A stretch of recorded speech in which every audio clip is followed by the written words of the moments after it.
kepemilikan itu penting, kepentingan itu penting sekali ya. Urgen menjadi pertimbangan yang dominan juga. Kemudian Ruki, ya menurut Ruki itu penilaian suatu perusahaan yang merupakan tindakan atau proses kegiatan untuk sampai pada suatu pendapat atau perkiraan tentang value dari suatu perusahaan atau suatu penyertaan dalam perusahaan tersebut. Nah, di SE 54 Ditjen Pajak tahun 2016, ya, Surat Edaran Direktur Jenderal Pajak menyebutkan bahwa penilaian bisnis itu serangkaian kegiatan untuk menentukan besaran suatu jenis nilai tertentu pada suatu saat tertentu yang dilaksanakan secara objektif dan profesional berdasarkan suatu standar penilaian dalam rangka melaksanakan ketentuan peraturan perundang-undangan perpajakan atas suatu kelangsungan usaha, going concern, termasuk berbagai kepentingan dan kepemilikan, business ownership interest, serta transaksi dan kegiatan yang memiliki pengaruh terhadap nilai perusahaan. That's the way kalau kalian jadi petugas pajak, you harus know your taxpayer. Benar-benar kamu pahami taxpayer kamu. Kalau kalian tidak memahami objek, kalian menilainya jadi bias. Saya tahu di antara kalian tadi menilai saya 4,5, 5 itu karena enggak mengenal saya. Jadi bisa jadi penilaian kalian bias. Ya, jadi misalkan yang menilai saya teman saya seangkatan di pajak. Dia bisa menilai saya karena usia memang pengalaman berbeda ya, pengetahuan berbeda. Menilai saya mungkin di angka yang berbeda. Karena dia lebih mengenal saya. Jadi pada saat kalian bertugas menjadi penilai, pahami objek-objek yang biasa menjadi objek penilaian kalian. Perusahaannya tentang apa nih? Kalian kan bisa jadi spesialis di manufaktur. Ada yang spesialis di BUMN. Pelajari perusahaan di manufaktur itu bagaimana, perusahaan di BUMN gimana, supaya jangan kalian bias saat menilai manufaktur pakai opini saat kalian membaca perusahaan BUMN, jadi beda, atau sebaliknya. Jadi ya sama-sama perusahaan, tetapi jenisnya berbeda, manufaktur dan BUMN, kepemilikannya beda, jenis perusahaannya beda. Sama pada saat tadi kalian menilai mahasiswa D3 sama mahasiswa S3. Kepentingan dari nilai intristiknya itu kan nanti mempengaruhi, nak. Ya. Jadi kepentingan dan kepemilikan serta transaksi dan kegiatan yang memiliki pengaruh terhadap nilai perusahaan. Oke. Untuk di keputusan Kepala BPP Bapepam dulu ya, Bapepam LK itu sekarang OJK ya. Tahun 2012 tahun nomor 196 tentang perubahan pedoman penilaian penyajian laporan penilaian usaha di pasar modal. Ini saya belum dapat yang terbaru, sepertinya belum ada perubahan dari Kepetukep ini, walaupun unit kerjanya sudah ganti nama. Ya, ini adalah proses kegiatan yang dilakukan oleh penilai untuk memberikan suatu opini nilai yang didasarkan pada data dan fakta, data atau fakta yang objektif dan relevan dengan menggunakan metode atau teknik tertentu atas objek tertentu pada tanggal penilaian. Suatu tindakan atau proses kegiatan untuk sampai pada suatu pendapat atau perkiraan tentang nilai dari suatu perusahaan atau dari suatu penyertaan, kepemilikan, kepentingan, ya ownership interest. Tadi penyertaan itu kalau dari kacamata pajak itu di atas 25% itu, kepemilikannya di atas 25% itu ada hubungan istimewa. Ya. Keputusan Ketua Badan Pengawas Pasar Modal BPPAM LK ya nomor 372 2012. Apa sih penilaian usaha? Yaitu kegiatan antara lain penilaian perusahaan dan atau badan usaha, penilaian penyertaan dalam perusahaan, penilaian instrumen keuangan, penilaian aset tak berwujud, Ya, pemberian pendapat kewajaran atas transaksi, penyusunan studi kelayakan proyek dan usaha, penilaian keuntungan kerugian ekonomis yang diakibatkan oleh suatu kegiatan atau suatu peristiwa tertentu, penilaian usaha lainnya. Konsep dari valuation bisnis yaitu nilai suatu perusahaan atau pandangan keuangan future benefit dari aset perusahaan, ya. Konsep income approach yaitu identik dengan income approach, ya, pendekatan penerimaan. Nah, mengkuantifikasikan seluruh aliran pendapatan yang mungkin diterima oleh perusahaan di masa mendatang dan menjumlahkannya menjadi indikasi nilai. Coba kalau kalian nilai usaha di awal tahun, dari mana dapat angka datanya? Orang belum usaha, Toto harus menilai indikasi pendapatannya berapa tahun ini. Kan kalau mau membuat SPPT PBB kan per 1 Januari. Dari mana kita bisa nilai sektor pertambangan? Orang juga dia belum eksplorasi di tanggal 1 Januari, ambilnya dari mana? Cari aliran pendapatan yang dia dapat di tahun sebelumnya. Kan itu untuk indikasi nilai. Kira-kira tahun kemarin si Pertamina misalkan saya sebut aja misalkan 100 T. Bisa jadi sekarang 100 T. Itu kan indikasi nilai, ya. Melakukan identik dengan pendekatan pendapatan. Itu salah satu contohnya, ya. Penerapan konsep, ya, time value of money. Time value of money contohnya deh. Ojek payung.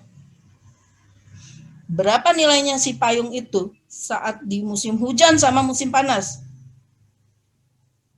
Pasti lebih tinggi pada saat musim hujan.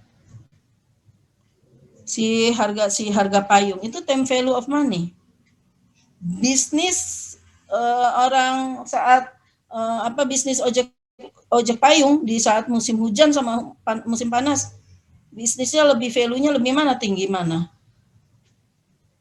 Kan seperti itu, ya. Kayak contoh sekarang deh, entertainment booming, kenapa? Banyak orang stres,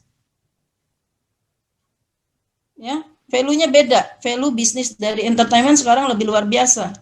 Pandemik itu banyak yang membuat psikologi orang agak tertekan, sehingga bisnis hiburan itu value-nya sekarang lagi naik. Time value of money. Ya. Waktu resesi ekonomi di Indonesia yang naik bisnis apa? Rokok. Karena banyak orang bermasalah di bidang ekonomi, banyak bapak-bapak yang volume merokoknya meningkat. Bukan bapak-bapak perokok, ya, bisa bapak-bapak, bisa ibu-ibu. Itu time value of money. Makanya pelajari juga makroekonomi pada saat menilai di bisnis ini. Sekarang bisnis jual beli mobil amblas, nak. Orang PPKM, orang nggak pakai mobil. Jangan mobil baru, mobil bekas juga amblas. Saya lihat di musim pandemik itu harga mobil turun di Jakarta, ya, sekitar 40 juta, 50 juta, bahkan ada yang kalau di papan atas di atas yang harga miliar-miliar itu bisa di atas ratusan juta loh turunnya. Karena orang nggak melakukan kegiatan mobilitas. Handphone malahan berkembang nih. Kuota internet berkembang. Kenapa? Banyak orang pakai kuota. Ya, itu time of value money. Present value, penerapan konsep present value, diskon flash flow, dan sebagainya. Nah, ini kepentingan merger, ya. Jadi tujuan penilaian bisnis bisa untuk kepentingan merger dan akuisisi, ya, kepentingan restrukturisasi perusahaan, divestasi sebagian saham, ya, pemisahan dari suatu kemitraan, ya, inisial public offering, privatisasi, dan lain sebagainya. Apa yang Anda nilai? Bisa real property, ya. Tapi di standar penilaian Indonesia itu ada konsep dan prinsip umum penilaian untuk properti, ya. Konsep hukum yang mencakup kepentingan, hak, dan manfaat yang berkaitan dengan suatu kepemilikan, baik itu real property, personal property, perusahaan, badan usaha, hak kepemilikan yang berguna dari dia. Jangan-jangan bukan buah atau daunnya, jangan pelepahnya, jangan-jangan akarnya. I don't know. Kalian harus mempelajari itu. Proses bisnis dari kebun sawit sehingga kalian bisa menilai bisnisnya. Saya kalau disuruh menilai bisnis tukang jahit nggak tahu, Nak. Karena saya tidak pernah mendalami proses bisnis tukang jahit. Ya. Oke. Bagaimana dengan ini? Kalau gedung berarti harus memahami apa? Struktur bangunan, posisi gedung tersebut ada di mana, itu teknologi yang diterapkan di struktur bangunan itu apa? Kan baru bisa lihat menilai bisnisnya dia.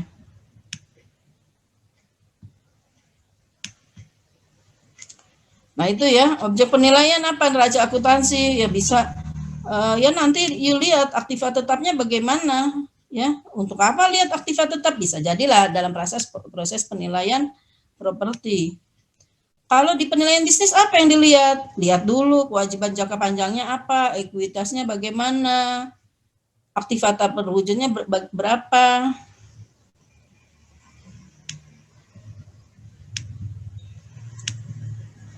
Nah, penilaian bisnis, entitas bisnis itu apa? Aktiva tetap, aktiva tak berwujud.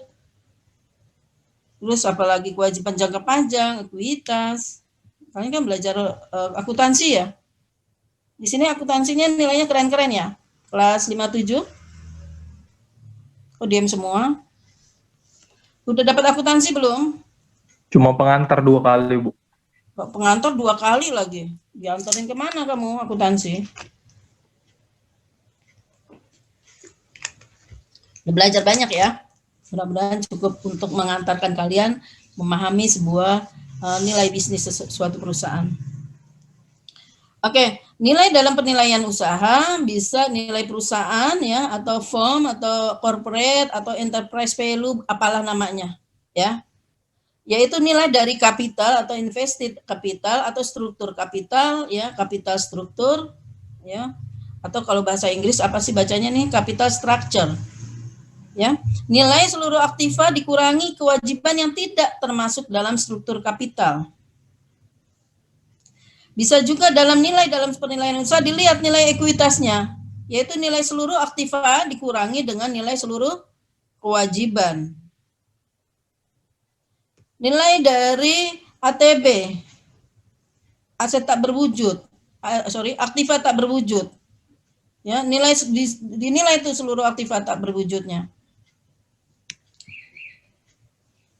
Nah, itu perbedaannya di Ruki itu, di Ruki 97 ada prosedur berbeda, ada going concern ya pada saat penilaian bisnis atau penilaian properti ya. Real estate appraisal, penilaian real estate properti statusnya bagaimana. Pengetahuan yang diperlukan berbeda, pendekatan terdapat beberapa berbeda ya. Kapitalisasinya, tingkat kapitalisasi investor real estate dapat menerima tingkat kapitalisasi rendah ya dengan mengharapkan apresiasi modal atas properti ya. Itu bisa pengaruhnya di mana sih? Ya nanti akan mempengaruhi create opini yang ada di dalam saat kalian menilai. Saat menilai itu berbeda-beda. Coba deh properti di zaman sebelum pandemik sama sesudah pandemik, angkanya amblas, Nak. Ya. Atas properti yang sama, banyak properti sekarang sama dengan mobil, jatuh nilainya. Ya, padahal objeknya sama. Ya, Ibu kan suka kadang-kadang main di properti. Berasa sekali, Nak. Propertinya jatuhnya ampun-ampun. Ya, yang that's the nilai bisnis, ya, penilaian bisnis. Ada pendekatan terdapat beberapa perbedaan, ya tentu saja seperti itu, Oke. Nah, seperti ini ya. Kalau misalkan di perbedaannya, misalkan untuk objek penilaian properti, kalian pasti memperhatikan sertifikat dan izin bangunan. Beda dong, rumah dengan IMB, dengan SHM, dengan HGB, dengan AJB, atau dengan cuma ada surat girik aja. Pasti value-nya berbeda. Tanahnya ada di posisi mana? Ya, di jalan besar kah, di pinggir di gang kah, atau di bawah dekat pinggir kali, atau di daerah yang tanahnya strukturnya rendah? Ya pasti kalian akan menilai ini bisa banjir nih. Bangunan juga seperti itu. Saya waktu itu 4 tahun pernah pegang penilaian properti untuk kepentingan KMS. Kegiatan membangun sendiri, pasal 16 Undang-Undang PPN. Itu saya sampai nyium bau cat aja tahu nih kira-kira 1 meternya berapa. Bagaimana bisa gitu? Kalau kita kesehariannya melakukan penilaian itu, jadi hafal, nah. Ya sampai saya gini, kayaknya nih bentuk catnya kayak gini nih. Saya dulu pernah punya tahun 2006 punya WP. Itu saya bilang itu baru keluar tuh, nak. Yang cat seperti jadi marmer. Itu baru keluar. Dulu itu 1 galon seharga 100.000 tuh deluxe ya, cat yang bagus. Tetapi dia per meter persegi itu udah harganya 350.000. Cat yang bentuknya jadi kayak hasil catnya itu seperti bangunan itu marmer. Dalam hati keren banget. Saya pikir dulunya itu marmer, nak. Begitu saya masuk lihat proses dia. Makanya kalau kalian menilai, kalian belajarlah proses bisnisnya. Jangan duduk manis. Kalau duduk manis ilmu nggak nambah. Lihat, perhatikan. Besok kalau ada dekat daerah kamu ada orang bangun rumah, perhatikan tukangnya apa aja yang dilakukan. Supaya kalian nanti tahu sesuatu apa yang harus ada dalam proses bisnis itu. Apalagi yang menambah nilai proses bisnis itu. Itu saya dulu tidak tahu loh. Saya sangka pilar itu marmer. Pas, Bu, itu bukan marmer. Itu cat. Saya perhatikan, oh iya dia cat. Dia cat hasil finishingnya itu seperti marmer. Sumpah saya waktu itu nggak ngerti. Sampai nanya berapa, nak, harganya. Tanya aja Bu sama tukangnya. Udah saya tanya-tanya. 350.000. Wow, gila dalam hati saya. Saya pergi ke material, berapa sih cat harganya? 100.000. Itu yang 1 golden ember tuh. Gila ya dalam hati saya. Per meter perseginya 350.000. Nah, itu kan kalau kita nggak tahu unsur-unsur sampai detail seperti itu, gimana mau kita nilai? Saya dengan melihat, Bu, ini bangunannya bekas, kata WP gitu. Bekas sih bekas, tapi jati, bro. Jati, kalau kayunya aja jati, masa sih atapnya rumbai? Kan nggak mungkin. Temennya kayak jati, alasnya marmer paling tidak. Jangan-jangan atapnya bisa buat landing helikopter. Nah, itu kan objek penilaian properti. Di dalam opini kalian langsung kebentuk, buset, ini dalam hati saya, mohon maaf, saya suka, wow gitu ya. Ini kok bisa buat landing helikopter. Ya kan berarti bangunan itu kan sesuatu banget. Nggak mungkin lah kalau bangunan saya bagus gitu, izinnya nggak diurus. Ya kan? Nah, yang sentimen-sentimen pasar pun nanti kalau di properti apakah berpengaruh ataukah berpengaruh di penilaian bisnis? Kadang-kadang saya bilang sentimen juga berpengaruh. Itu gosip tuh ada di rumah di Pondok Indah, gosip cerita rumah hantu, rumah itu angker. Siapa yang mau beli? Berarti nilai turun. Begitu juga saham, bisnis, ya. Kontrak kerjanya gimana, kerjasamanya dengan siapa, aset tak berwujudnya apa. Oh, dia bisnisnya misalkan agen tunggal Coca-Cola. Berarti apa tuh? Di situ muncul royalti, haki.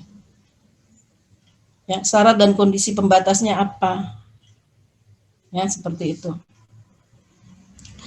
Nah, untuk perbedaan antara penilaian bisnis properti sama penilaian properti dengan penilaian bisnis itu, misalkan untuk item objek penilaiannya tentu kalau untuk real property ya, tadi kan makanya Ibu tanya, "Yuk dapat nggak akuntansi?" Dapat, Bu.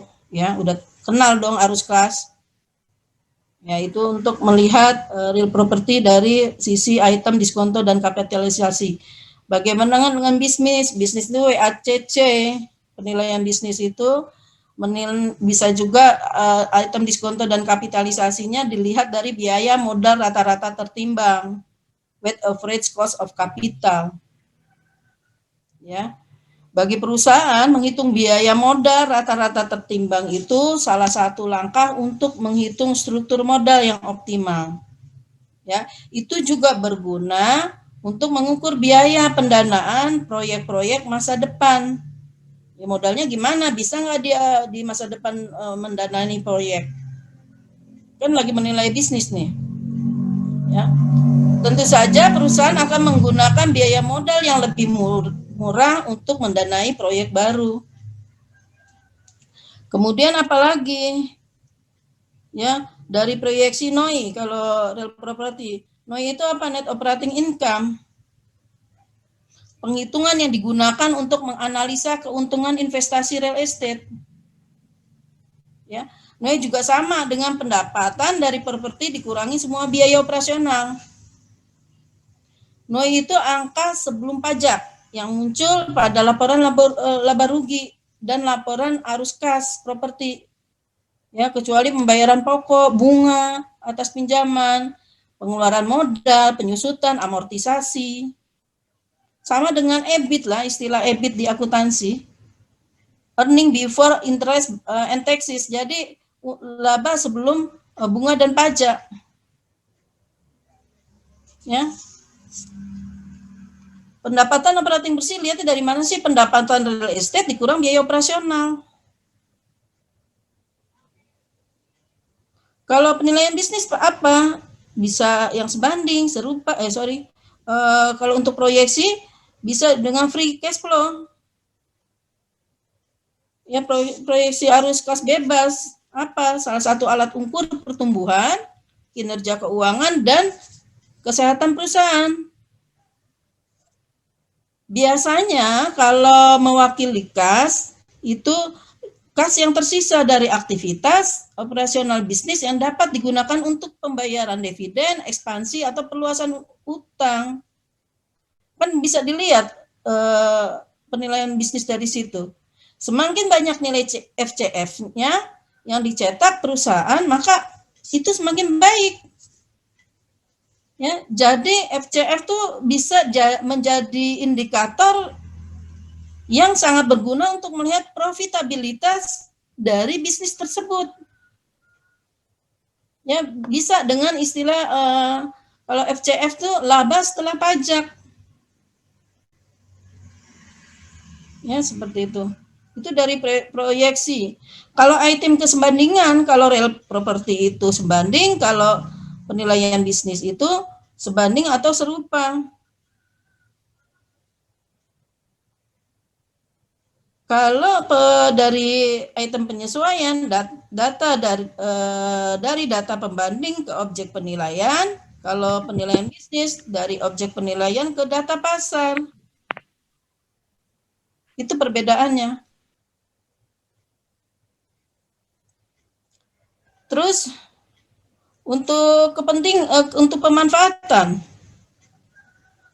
ya, transaksi jual beli saham, ya, dia ngambil dari mana? Nilai pasar, ya, atau dari nilai investasi dulu deh.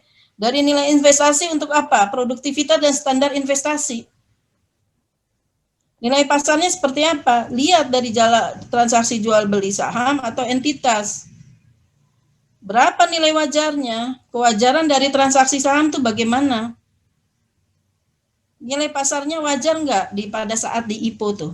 Nilai pasar wajarnya itu pada saat IPO berapa? Initial public offering itu penjualan penawaran perdana. Ya, penawaran umum perdana saham itu IPO. Jadi pemanfaatan penilaian bisnis bisa macam-macam juga.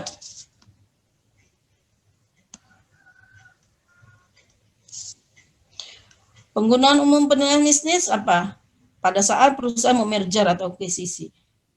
Pada saat restrukturisasi dan pemulihan usaha, ini saya suka kepleset kalau bicara yang satu kata itu berapa suku kata. Ya. Apakah nilai usaha lebih dari nilai likuidasi? Divestasi privatisasi, ya, privatisasi BUMN, IPO atau right issue, ya, partnership dilution, pemisahan partner bisnis, kan ada bisnis itu joint operation, ya, financing atau kolateral, itu penetapan besaran pinjaman atau spin off, ya, atau untuk penggunaan spin off. Kalau di lingkungan Direktorat Jenderal Pajak, makanya tadi saya cerita, background saya pajak, mungkin nanti ke sana lebih warna berpikir saya ke arah untuk tax revenue. Karena penilaian bisnis diterapkan untuk menguji kewajaran kalau di pajak. Ya, kewajaran apa? Nilai pengalian harta ke perseroan, persekutuan, ya, dan badan lainnya sebagai pengganti saham atau penyertaan modal. Terus untuk apa lagi? Menguji kewajaran nilai pengalihan harta kepada pemegang saham, sekutu atau anggota dari perseroan, persekutuan atau badan lainnya. Apalagi bisa untuk nilai penjualan, pembelian, pengalihan atau pemanfaatan harta serupa perusahaan antar pihak yang mempunyai hubungan istimewa sebagai implementasi pasal 10 ayat 1 Undang-Undang PPH. Apa yang diatur di sana? Harga perolehan atau harga penjualan dalam hal terjadi jual beli harta yang tidak dipengaruhi hubungan istimewa adalah jumlah yang sesungguhnya dikeluarkan atau diterima. Sedangkan apabila terdapat hubungan istimewa, maka ya jumlah yang seharusnya dikeluarkan atau diterima nilainya itu. Misalkan apa? Misalkan gini deh yang gampang. Saya sama adik saya itu pasti punya hubungan istimewa karena ada hubungan darah ya. Kalau saya sama adik saya bilang gini, adik saya baru kerja, udah yuk beli aja lah mobil Jazz saya yang tadinya harga pasarannya misalkan 200 juta, dibeli sama adik saya 50 juta deh, udah bayarin gitu. Berarti nilai yang seharusnya dari transaksi jual beli mobil itu kalau berdasarkan pasal 10 ayat 1 berapa nilainya? Yang 200 juta atau yang 50 juta? Halo. 200, Bu. 200, Bu. 200, Bu. Karena apa? Karena pada saat transaksi 50 juta itu ada hubungan istimewa. Berarti nilainya adalah jumlah yang seharusnya dikeluarkan atau diterima. Ya. Tapi kalau misalkan jual beli biasa nggak ada hubungan istimewa, berarti apa? Nilainya dari nilai jumlah yang sesungguhnya, maksudnya terjadi pada saat dikeluarkan atau diterima. Maksudnya adalah pada saat transaksi tuh, ya. Berapa harganya Jazz kalau dijual sama orang lain, orang yang tidak ada hubungan istimewanya, 200 juta, ya udah, keluarnya berapa angkanya? 200 juta, ya udah 200 juta jadi nilai. Bu, kalau 199,50 juta boleh nggak? 199 juta boleh nggak, Bu? Boleh. Berapa, Bu, nilainya berapa terjadi? Kejadiannya berapa sesungguhnya? 199 juta, Bu. Pasarannya berapa? 200 juta. Jadi kalau kamu mau menilai Honda Jazz itu 119 juta apa 200 juta? Kalau dari pasal 10 ayat 1. Pasaran 200 juta. Yang sesungguhnya dikeluarkan itu 199 juta. Berarti nilai dari Honda Jazz itu berapa? 199, Bu. 199. Oke. Walaupun di dalam opini kalian sebagai penilai, pasaran 200 juta nih gitu. Tetapi ada pembatas bahwa di undang-undang dikatakan di pasal 10 ayat 1 pada saat kalian menilai untuk kepentingan perpajakan, pakai pasal ini. Itu yang dimaksud pembatas dari menilai itu nggak bisa subjektivitas sepenuhnya, enggak. Ya, oh iya katanya pasal 10 ayat 1 yang sesungguhnya dikeluarkan. Nilai pengalihan harta berupa perusahaan dalam rangka likuidasi, penggabungan, peleburan, pemekaran, pemecahan, pengalihan usaha sebagai implementasi pasal 10 ayat 3. Nilainya berapa? Perseroan terbatas yang bersifat tertutup, bukan emiten, belum TBK, yang dilakukan oleh penilai Direktorat Jenderal. Jadi bukan penilai umum, di penilai umum ada juga, tapi angkanya yang diambil yang mana, yang dipakai, yang dihasilkan oleh penilai Direktorat Jenderal. Makanya tadi saya menceritakan di awal tentang masalah fungsional penilai. Ya. Penilaian saham milik negara yang terdapat dalam BUMN atau perseroan terbatas dilakukan oleh penilai Direktorat Jenderal Direktorat Jenderal dalam rangka pengelolaan kekayaan negara dipisahkan dalam hal akan dilakukan penggabungan, pembubaran, peleburan atau pengambil alihan. Ya, fungsional penilai itu kalau kalian misalkan diterima menjadi fungsional penilai, kalau di Kementerian Keuangan itu nggak perlu dikelat lagi, langsung dapat fungsional penilai. Kalau background kalian D3 penilai, tetapi kalau kalian menjadi fungsional programmer karena D3 background penilai PBB penilai background kalian penilaian, kalian harus dikelat programmer dulu. Sama dengan halnya saya itu harus diklat penilaian kalau saya background saya nggak ada penilaian untuk fungsional penilai. Tetapi kalau manajemen keuangan, saya kan manajemen keuangan, itu ada background penilaian. Jadi nggak perlu, itu cara mau menjadi jabatan fungsional, lihat dulu background pendidikannya apa. Karena kan background pendidikan tadi pada saat untuk menilai itu kan mempengaruhi. Ya, jadi kalau nggak ada backgroundnya dikelatin dulu. Gitu ya. Dan buat apa Bu jabatan itu? Ya dipakai untuk ini. Di lingkungan DJKN aja syaratnya harus yang menilai penilai. Nggak boleh penilai luar. Penilai umum untuk apa? Kadang-kadang ada orang mau transaksi, panggil penilai, tolong dong nilai itu rumah itu 4,3 miliar layak nggak untuk kita beli? Seperti itu. Kalau di lingkungan DJKN termasuk lingkup penilaian bisnis itu analisa kelayakan bisnis, pengelolaan BUMN, barang milik negara, ya, kerjasama pemanfaatan infrastruktur, bangun serah guna. Kemudian untuk standar penilaian Indonesia, ya, peraturan dan SPI penilaian bisnis perusahaan saham ATB, ya. Standar penilaian Indonesia itu penilaian aset tak berwujud, ya, SPI 320, SPI 330 penilaian bisnis, SPI 340 instrumen keuangan.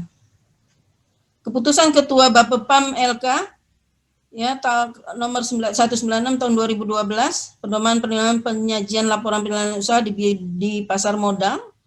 Ya, keputusan Ketua Bapepam LK tentang pedoman penilaian dan penyajian laporan penilaian aset tak berwujud di pasar modal. Surat edaran Direktur Jenderal Pajak nomor 54 tahun 2016 tentang petunjuk teknis penilaian properti, penilaian bisnis, dan penilaian aset tak berwujud untuk tujuan perpajakan. Surat edaran Direktur Jenderal Pajak nomor 05 tahun 2020 tentang prosedur pelaksanaan penilaian untuk tujuan perpajakan. Peraturan Dirjen Pajak Kekayaan Negara, ya, Dirjen Kekayaan Negara, nomor per 01 tahun 2012 tentang pedoman penilaian saham dalam rangka pengelolaan kekayaan negara dipisahkan. Ya, jadi ini adalah nanti koridor berpikir kita, ya, untuk penilaian bisnis. Ya, kita ambil dari peraturan di unit kerja yang dimaksud dan SPI. Oke, itu penilaian bisnis pengantarnya seperti itu. Silakan, ada yang mau ditanyakan nggak? Bu, izin saya mau tanya, Bu. Ya, silakan. Saya mau bertanya begini, Bu. Tadi Bu menjelaskan bahwa salah satu yang membedakan antara penilaian bisnis dan penilaian properti itu kan, kalau penilaian bisnis itu adalah objek penilaiannya yang kita bawa ke data pasar gitu, Bu, ya. Nah, saya bingungnya itu begini, Bu. Berarti kalau misalnya kondisi bisnisnya itu tidak match dengan data pasar, seolah-olah kita membawa kondisi bisnis itu harus sesuai dengan pasarnya gitu ya. Ya enggak lah, nah tergantung. Tadi tujuannya untuk apa nih? Yang kamu tanya buat apa nih? Saya bingung di situ Bu, karena kita kan sebelum-sebelumnya dapat ilmu juga bahwa kalau lakukan penyesuaian atau adjustment itu kan justru sebaliknya. Misalnya kalau dari data pembanding ya kita adjustment dari data pembanding itu kita bawa ke atau tarik ke objek penilaian. Kalau ini kan seolah terbalik gitu Bu, lakukan penyesuaiannya.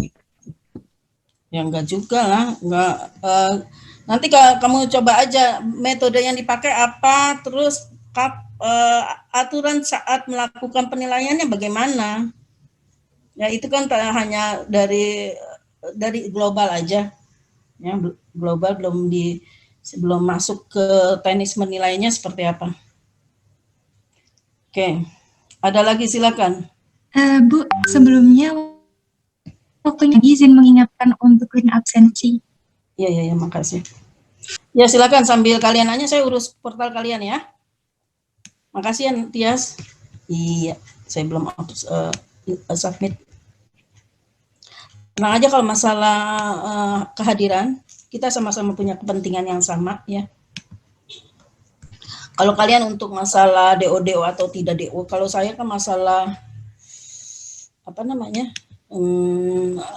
kincring saya, ya jadi sangat sama pentingnya sama kehadiran kalian itu mempengaruhi asap di dapur saya. Oke, sama pentingnya nak. Kita sama-sama mempunyai kepentingan yang sama. Ada mahasiswa nanya, Bu, di apa namanya, ini kadang-kadang gagal update data, makanya perlu tadi screenshot tadi itu perlu. Bu, di apa namanya, di akun portal saya kehadiran saya belum 100%. Coba saya lihat ya kehadiranmu di tempat saya berapa gitu ya. Kalau ada yang merasa mendapati dirinya seperti terjolimi, yang kita terbuka aja nih, Ibu mau lihatkan ke kalian. Nah, ini contohnya seperti ini ya, mana ya? Ini ya. Saya lupa sih. Ada ini semua ada tuh nak, skripsi, bimbing skripsi, bimbingan tenis, laporan, terus pembimbingan akademik, ya evaluasi, nilai. Belum muncul ya. Kalau udah muncul bisa dilihat nak ininya. Data perkuliahan. Nah, ini contoh ya untuk kelas kalian. Kalau yang kemarin udah saya submit ya. Kalau yang udah berlalu nih kadang-kadang di query sama BAK-nya nih, itu kan kelihatan ya. Bahasanya apa, waktunya tanggal berapa, jam berapa, ya. Buktinya terupload enggak? Ini kelihatan nah, berarti hadir 28, tidak hadir 0. Sampai nanti 14 pertemuan muncul. Kelihatannya di sini nih presensinya. Kalau 28 berarti aman semua tuh kalian tuh. Ya.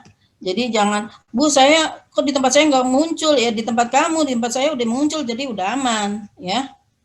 Saya nggak tahu sistem di jeruan di dalam portal PK Insan seperti apa. Tapi nanti nak setiap akhir semesteran saya akan diingatkan oleh BAK, Ibu mohon maaf kelas ini pada tanggal segini jam segini absensinya kok belum ada buktinya atau belum terupload. Makanya pentingnya screenshot kelas itu saya save untuk kalau ada kejadian ini, karena ini menyangkut